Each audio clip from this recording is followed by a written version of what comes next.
Saiba, ó príncipe, que entre os anos em que os oceanos tragaram a Atlântida e os anos em que se levantaram os filhos de Árias, houve uma época inimaginada, repleta de reinos esplendorosos que se espalharam pelo mundo como miríades de estrelas sob o firmamento. Pessoal, vamos falar aqui sobre o Bárbaro Tanga de Couro e Cabelo de Mara Maravilha. Nesse vídeo, pessoal, vamos falar um pouquinho sobre Conan o Bárbaro, galera. Isso aí após a vinheta.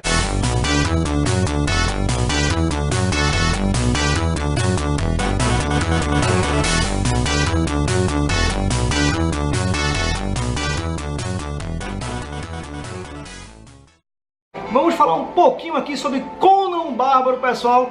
E aproveito aqui, pessoal, para apresentar uma história do Conan que eu acho divertidíssima, tá, galera? Mas antes disso tudo, a gente tem que lembrar que Conan, pessoal, é um personagem importantíssimo, principalmente para o gênero de literatura fantástica, que é de onde proveio o Conan, né? O Conan é um personagem criado pelo Robert E. Howard, né, cara? Que se demonstrou aí um excelente contista, um escritor muito bom, bastante fluente aí, né? As narrativas do Conan, cara, as histórias do Conan pelo Robert E. Howard, seus contos são maravilhosos, são muito bons. Você lê os contos dele com fluência, é uma descrição bastante fluida, né? O Robert E. Howard demonstrava muita habilidade narrativa.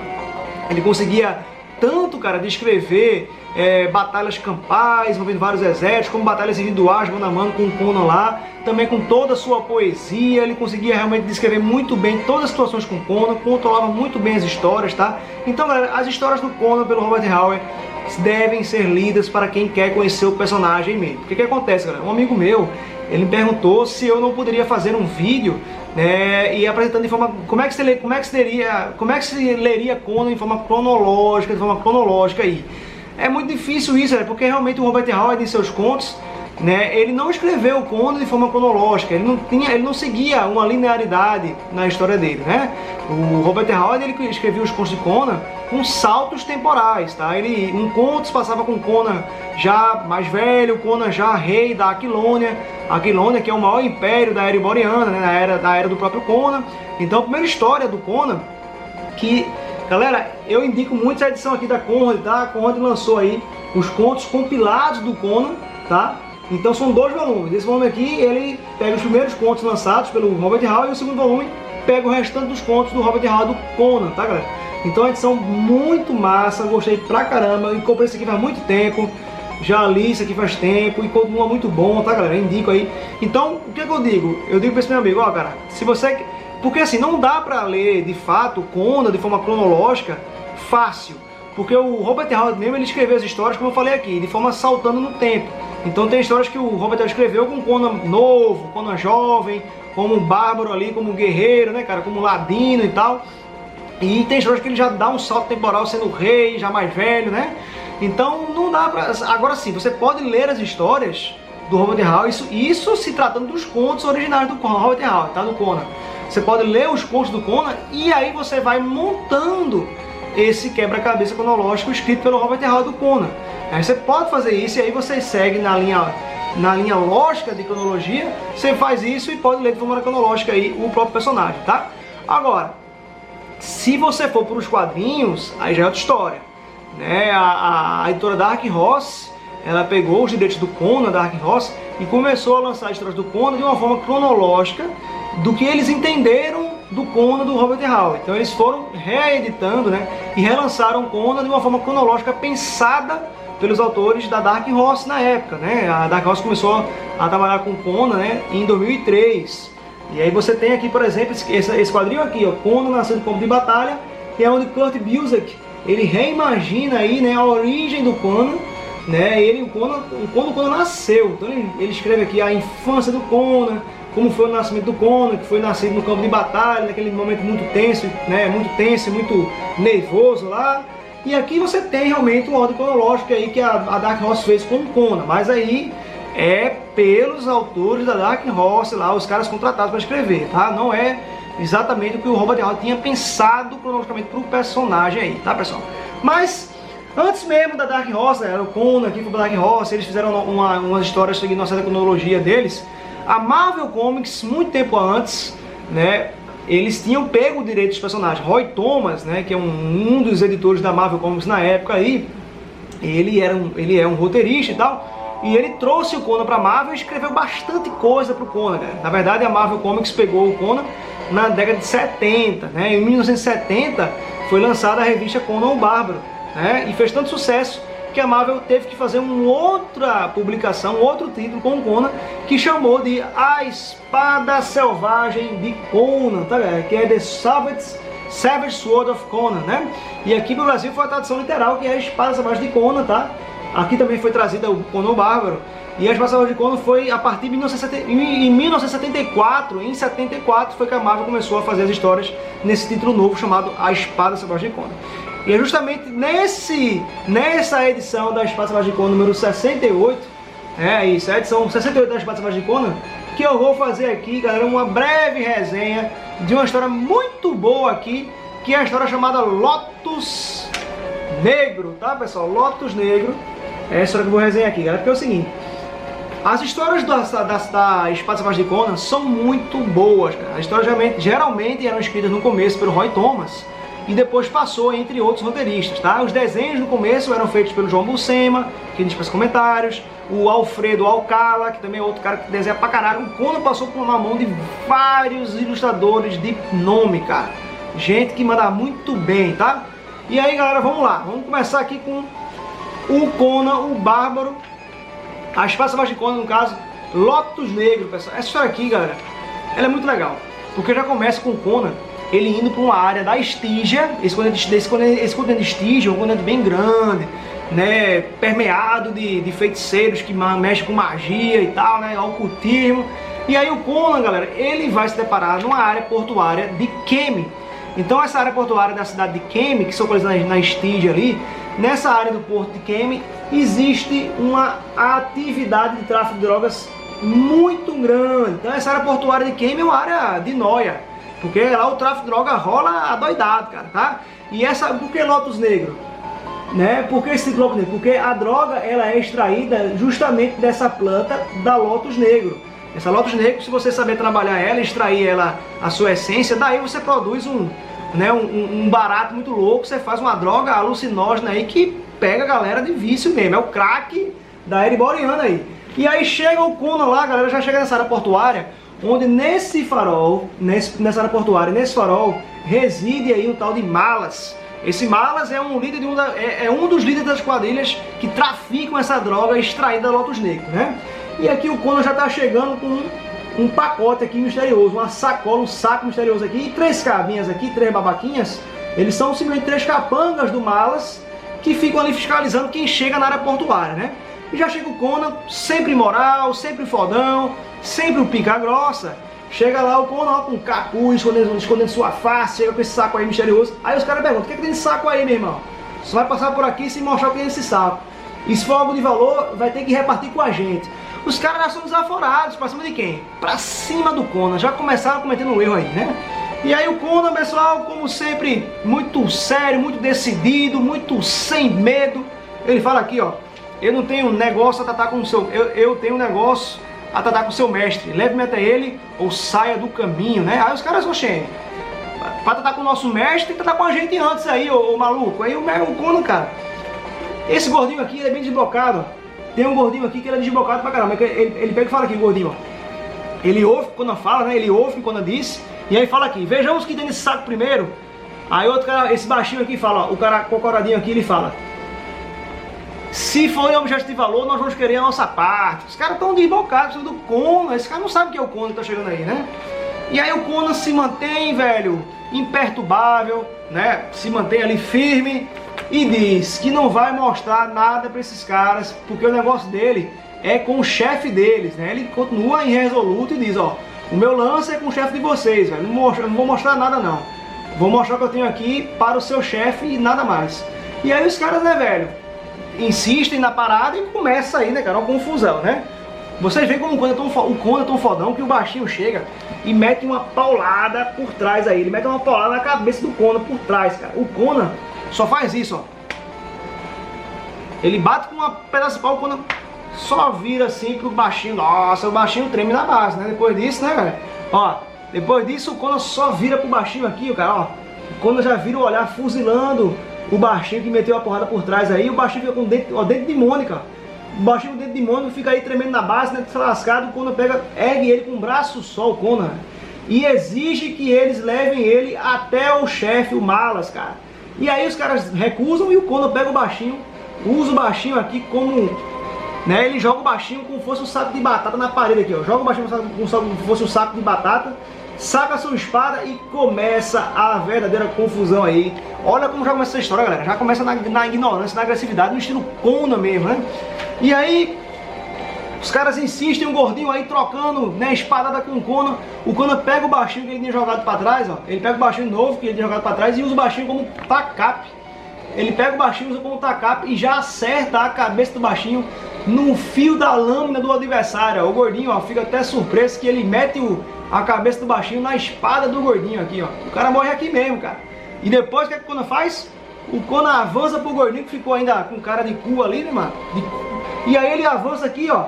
E já mete a espadada no pescoço do gordinho, galera. Vocês vão ver que realmente Conan, ele é um decapitador profissional. O negócio dele realmente é acertar no pescoço certeiro e decapitar o adversário. Porque ele já decapita esse gordinho aí. O gordinho já cai com o pescoço mole, sem vida nenhuma, né? Tá fudido, game over pro gordinho.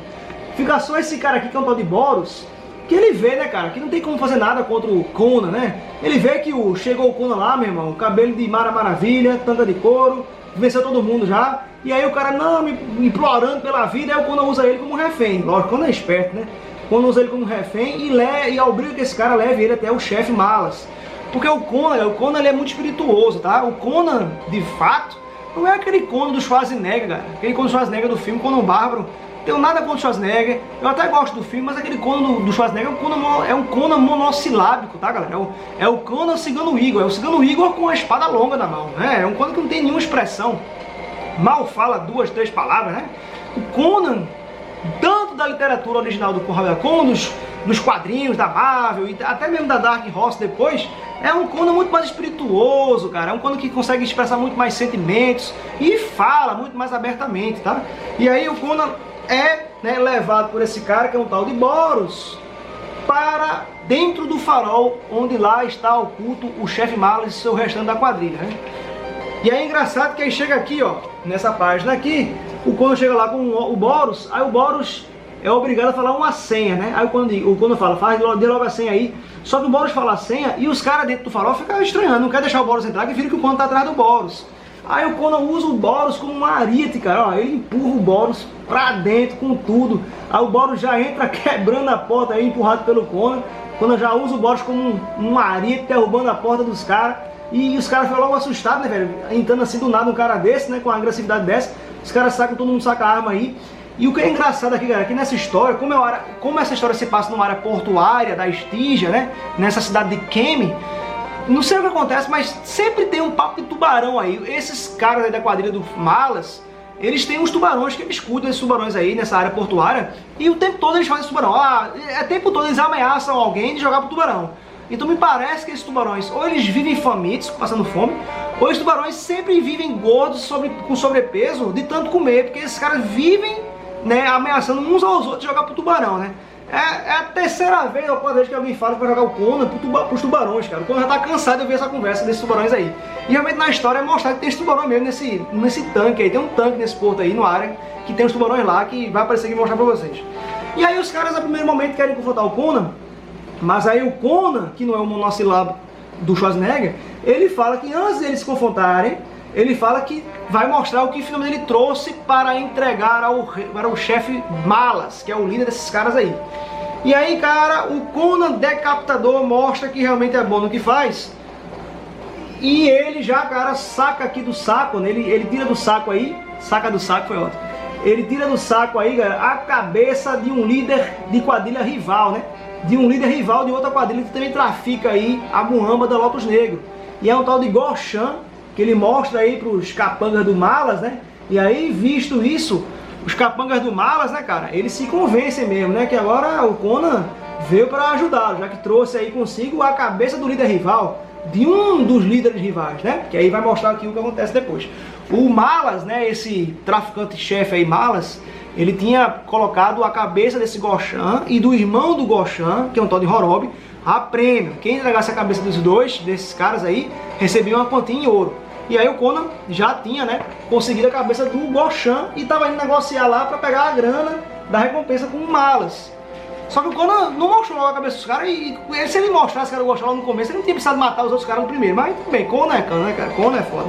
Aí chegou lá, finalmente, né, cara, ele é levado para o chefe Malas. Ele é levado pelo próprio Boros, que é aquele cara que desde o começo o Conan tá usando ele como uma espécie de refém, né?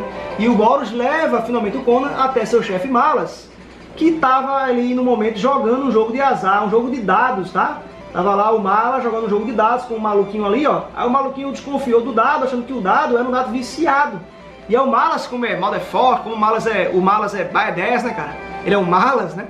Ele é um mala mesmo, escroto. Ele viu que o cara desconfiou da honestidade dele. E aí o que é que ele faz, o Malas? Ele simplesmente vai atirar o cara para onde? Para os tubarões supracitados, tá?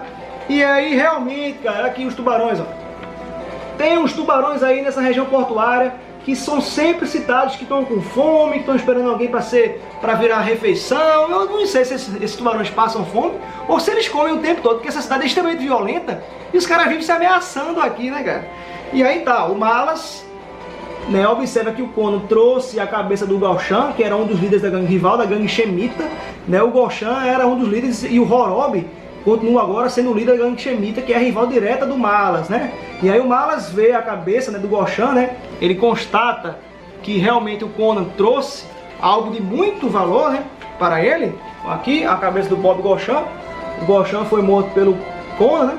E aí quando trouxe a cabeça do Goshan e foi ali requisitar a sua grana de pagamento. E aí o Malas, ele fala pro Conan que se ele conseguir a cabeça do outro líder, do irmão do Goshan, do Horobi, e se ele conseguir trazer além do Horobi outras cabeças de outros caras aí que incomodem o seu tráfico, né, cara, o seu trabalho de vender a muamba, ele vai pagar cada vez mais dinheiro pro Conan. Aí o Conan, como não é besta, Conan, ele pede o dobro, né, da quantia que ele teve pela cabeça do Goshan. E aí o Malas fica meio desconfiado, tá, mas acaba aceitando aí, porque vê que o Conan realmente é muito habilidoso. Já chegou mostrando, aqui veio com a cabeça do próprio Goshan, né? E tinha matado alguns dos seus próprios capangas lá, sozinho, né? E aí o Malas aceita aí a proposta do Conan e diz que se o Conan trazer a cabeça do Horobi, entre outros líderes de outras quadrilhas aí de traficantes, ele vai pagar a quantia que o Conan tinha requisitado. Aí o Conan aceita a proposta, mas antes disso o Malas, que não é besta, né? O Malas pede pro Boros, seu capanguinha lá, junto com outros dois thugs, outros dois babaquinhas, seguirem o Conan para ver onde é que o Conan vai. Eles estão desconfiados do Conan, porque essa região de portuária de Kemi, ninguém confia em ninguém, né? É a cidade dos ladrões aí, né? E aí vai Conan saindo e vai o babaquinha lá do Boros seguindo ele, né? Vai Boros e mais dois caras aí seguindo o Conan de perto, tá, galera? Muito legal essa história, pessoal. Ela é cheia de ação, tá? E aí, o Conan, como é um cara bastante experimentado, né, cara? É macaco velho isso aí. O Conan já sabe que está sendo seguido por esses caras. O que é que o Conan faz? O Conan se esconde e já mete a espada nesse cara aqui, um tal de Aran, tá? Esse é um tal de Aran. O Conan já mete a espada certeiro no pescoço desse Aran. E aí tem uma cena engraçada aqui que esse Boros, ó, ele fica procurando esse parceirinho dele, esse Aran. Ele fica, Aran, cadê você, Aran? Cadê você? O Conan, como eu já falei, é espirituoso. O que é que o Conan faz? O Conan pega e diz aqui, ó. O cara procurando, Aran, onde tá você, Aran? Aí o Conan, onde é que tá ele? Lá vai ele aqui. Aí o Conan joga a cabeça do Aran e fala, olha ele aí, e joga a cabeça do cara, pô, pra cima do amigo. Olha aí que absurdo. E aí o Conan vai pra cima do Boros, cara, e começa uma luta aí, né? Luta fácil, Conan, um guerreiro extremamente habilidoso, vence o Boros na facilidade e mata o Boros em seguida aí, ó.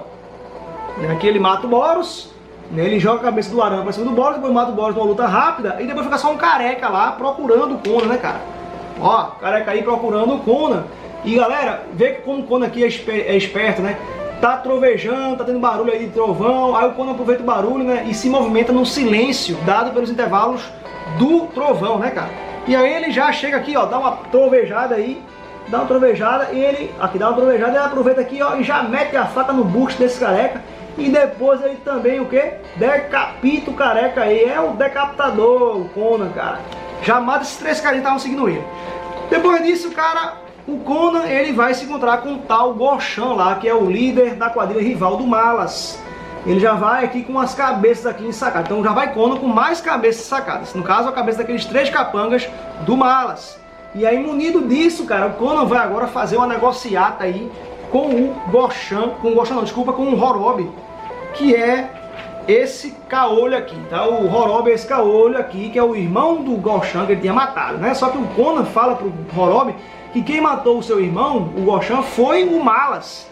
Não foi só o Malas, não, foi os capangas do Malas que ele, Conan, decapitou e trouxe pro Horobi, e que negociar com o Horobi aqui as cabeças dos caras que mataram o irmão dele. Então veja como o Conan, cara, é cheio das jogadas aí. O Conan é todo espertalhão. Então ele está se filtrando entre as duas gangues, entre as duas quadrilhas rivais, através das cabeças dos caras que os caras estão querendo pra ele, né? E aí tem todo um motivo desse por trás, tá? Na verdade, tempos atrás, o Conan e sua equipe, a Irmandade Vermelha, né, que era uma equipe que seguia o Conan em suas aventuras em alguns locais aí, eles tinham sido naufragados, né, pelos Estígios aqui, e ficaram pela Estígia, e aí eles foram capturados pelo povo da Estígia, aquele povo lá que segue o Deus Sete, né, que adora e idolatra o Deus Serpente, e o Deus Serpente está meio que mantendo os companheiros do Conan como cativos aqui, tá? Os Estígios estão mantendo os companheiros do Conan como cativos aqui e estão ameaçando jogar os parceiros do Conan e sua equipe da Irmandade Vermelha para esse lagartão gigante aí devorar os caras aqui, né? Usar os caras como ração. Mas aí o Conan faz um acordo com o Estígio, esse sacerdote Estígio aqui, ó, que é o seguinte: o sacerdote Estígio está preocupado com esse tráfico de drogas incessante no porto de Kemet, nessa área portuária, que está complicando os negócios dos Estígios. E aí, em troca da liberdade dos parceiros da Irmandade Vermelha de Conan, Conan diz que vai entregar as cabeças dos chefes e vai facilitar para os Estígios, né, acabarem com esse tráfico incessante e findarem a quadrilha de um e a quadrilha de outro. E aí Conan estava em todo esse joguete de jogar uma quadrilha e tal, se via uma, se via outra, se infiltrar, e enfraquecer tanto o Malas quanto enfraquecer o Horobi, para deixar mais fácil para os Estígios poderem finalizar o serviço e livrar essa área portuária de Kemet desse tráfico desses caras aí. Mas tem muita mais tramóia e intriga por trás disso, tá certo? Tem muito mais coisa rolando por trás disso aí. Esse Estígio, todo mundo deve saber que não é flor que se cheire, né? E o Conan, cara, também tem que lidar com esse Estígio aí, no final das contas, tá, pessoal? Então é isso aí, pessoal, uma resenha rápida dessa história aqui de Lotus Negro, que se encontra na edição 68 da Espada Selvagem de Conan. Indico muito a leitura, é bastante divertido. Você deve procurar aqui, tanto em Scan, se conseguir ler, e por Scan, pegue pelo Scan para ler, ou se encontrar isso em sebo, cara, compre mesmo, que vale demais a pena, tá, pessoal? Então, se chegar em outros vídeos, farei mais resenhas sobre Conan, falarei sobre os filmes do Conan Schwarzenegger, o Conan monossilábico, e falarei também de edições da Dark Horse, como essa aqui, o Nascido Campo de Batalha, que foi essa revista aqui, galera, foi o que inspirou o filme do Conan com o Jason Momoa, né? Aquele filme mais recente do Conan lá, que foi com o Jason Momoa, foi tirado em muito desse quadrinho aqui, tá? Também outros da Dark Horse, muito bons, como esse aqui, o Deus na Una, que é bem inspirado no conto de Robert Howard mesmo, e bem legal aqui, tá, pessoal? Então é isso aí, galera, quem gostou daquela curtida, se inscreve no canal, tá? Compartilhe esse vídeo com seus amigos e amigas, e até o próximo Aguiar Tenho Que Falar, pessoal.